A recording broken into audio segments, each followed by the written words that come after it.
and welcome to another Married to Reselling video. We're Faye and Simon and we're resellers selling mainly on eBay and Amazon. Coming up in this video we've got some sales from the barn and we're talking about a comment we've had on a recent video. The video was about the implementation of the bladed item thing on eBay and just kind of how much of a mess it is.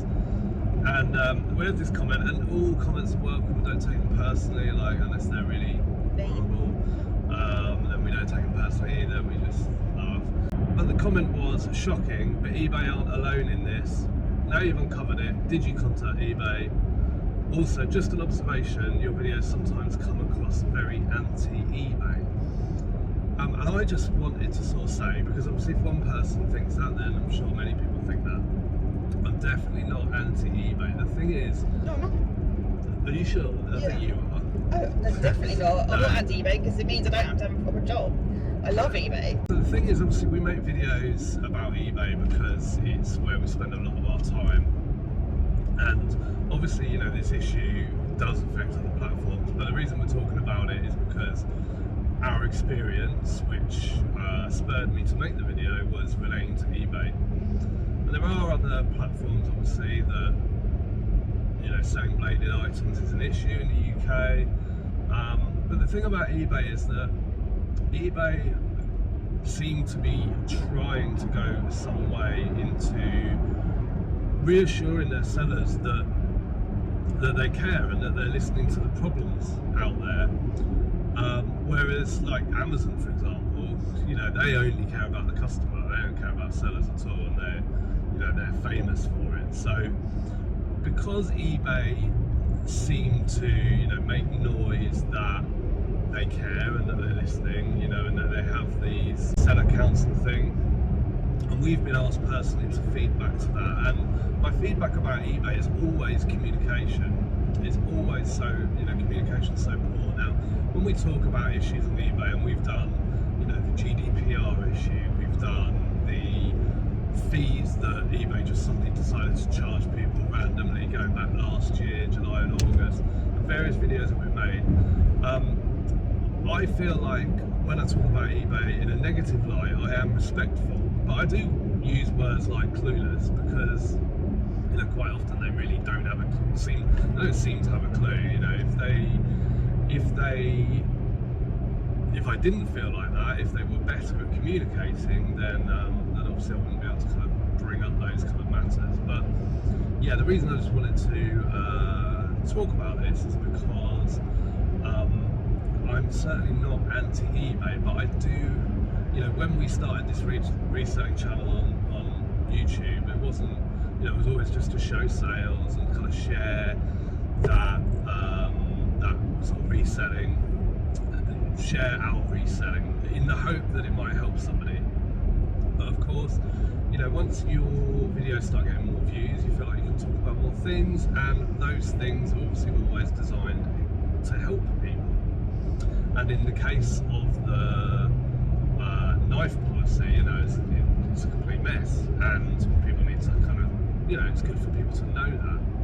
And we all find glitches on eBay all day long, and most people sort of take to Instagram or Facebook, and we take to YouTube. So really, you know, that's the thing. We're not anti-eBay, but just because we don't mind talking about things that, you know, often people don't want to hear. They don't want to think that, you know, everything in the garden is not rosy, but sometimes it isn't, and there's nothing wrong with talking about those things, and that doesn't make me anti-eBay just because I'm highlighting what is really quite plainly obvious to most people as an issue. Yeah, so we won't stop talking about the issues. We won't stop bringing them up. As I said earlier, I do try and be as respectful with my language as possible. You know, even though things can be very, very frustrating. But you know, if eBay want to listen to their sellers, it's all well and good saying they want to listen and they're listening, but their actions then have to follow on from the feedback that they're getting, and that's what I don't think don't think any of us really sort of feel happens. You know, the seller council, has anything come out of that? I don't know. But I just hope that the people that take their time to go to that seller council aren't wasting their time. Is it, do you have to physically go? I think so, yeah. Oh, Yeah, let's see, don't we? oh, it's not on Zoom. I don't think so. When I was asked to feed back to the seller council if I had anything, I said I really feel the biggest issue eBay have with their seller relationship at the moment remains communication. Even though you've been told it's an area they're aware, they're made of, it doesn't really seem to have improved much. Take the message received regarding the mischarge fees, for example. What a commotion. There was no update. There hadn't been anything about it before. eBay themselves weren't able to provide any clarification on the matter, leading to speculation. Then a week later, when the charges were meant to be applied, charges that they said were not being applied on return label, they were applied. We had so many messages from sellers telling us stories of charges being applied to their accounts. Many of those were not able to get them credited back and told by eBay that it was a wording issue. Honestly, it was pathetic. It really makes you realise just how out of touch they are with real issues and getting them resolved effectively. The Royal Mail late delivery issue is another one. Now Simon's got that off his chest. Let's see some sales from the barn. Is it recording? Yeah. R136 and R137. Yeah. Those are them. Yeah. Let me go over here. Yeah, that's them. They cost £1.50 each, so a total of £3, and they sold for £33.85 to the same person plus post. They also bought Art 87. Yeah, that cost £2, and that sold for £11.15 plus post. That is a vintage pressed flowers in frame by Jacqueline White.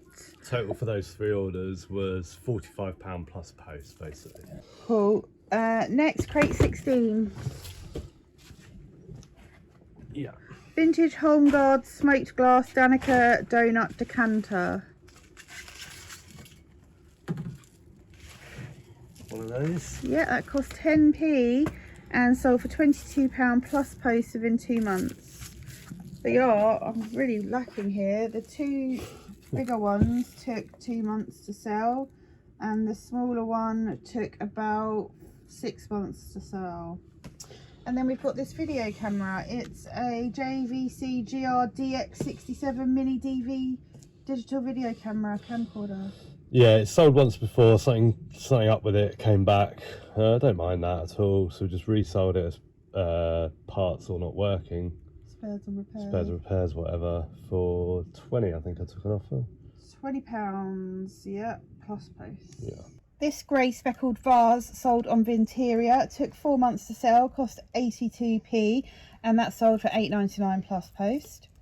Then we've got this vintage Adams Ironstone Baltic oblong platter. That cost 16p, and that's taken about 19 months to sell for £6 plus post. Then we've got this vintage art glass paperweight swirl spiral purple ring holdery type thing. Cost 50p, sold within 6 weeks for £10 plus post. And then we've got this vintage Etan d'Art Titre Legal French pewter Pottinger wine taster nappy thing they're called.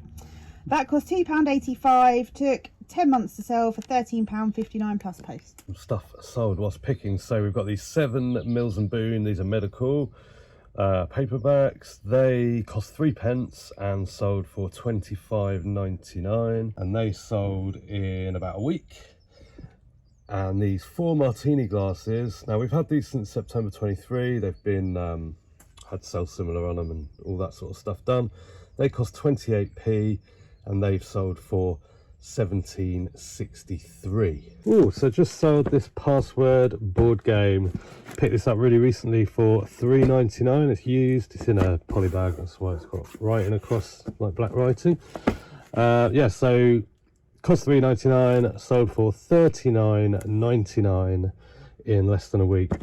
And in our Facebook group, the board game spare parts group, this is one that we get asked quite a lot. Have you got this bit and that bit? This is a vintage Lord Nelson pottery wall pocket in its original box, Humpty Dumpty, and this cost £1. And also bought by the same customer is this vintage Delft bowl, blue white, boat, Holland, Dutch, Netherlands, small trinket dish. and that costs 70 pence.